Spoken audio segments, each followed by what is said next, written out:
Darwin in the house. Darwin ba? Ah. Sabi nangula lang ako eh.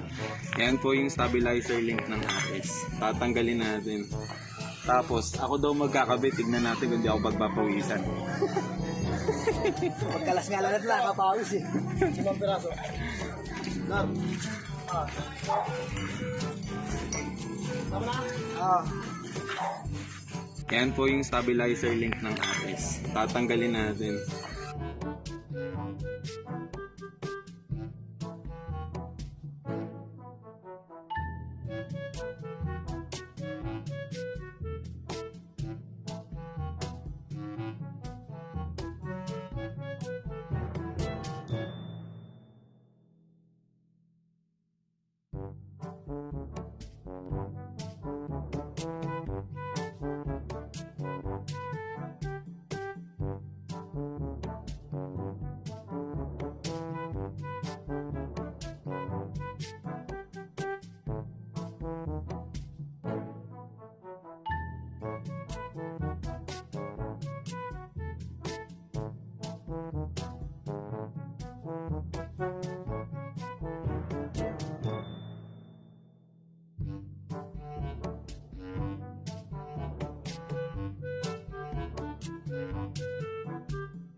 Ito po yung yung stabilizer link na ipapalit natin.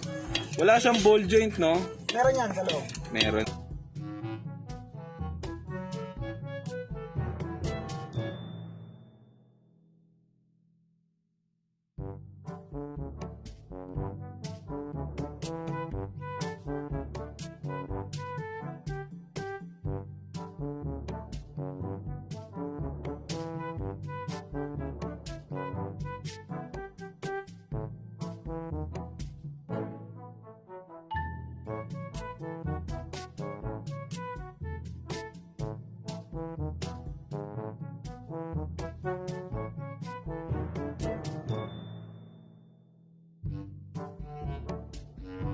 Meron siyang groove, di ba?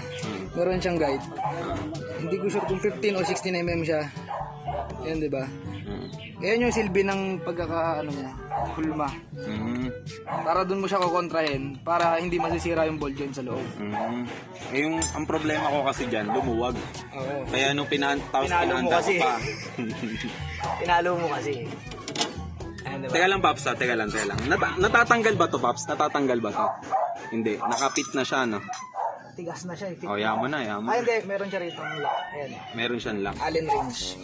Ito. Ayan, lock na. Okay. Hindi, yaman na.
Inihaw pa tayo. Hindi na tayo inihaw doon.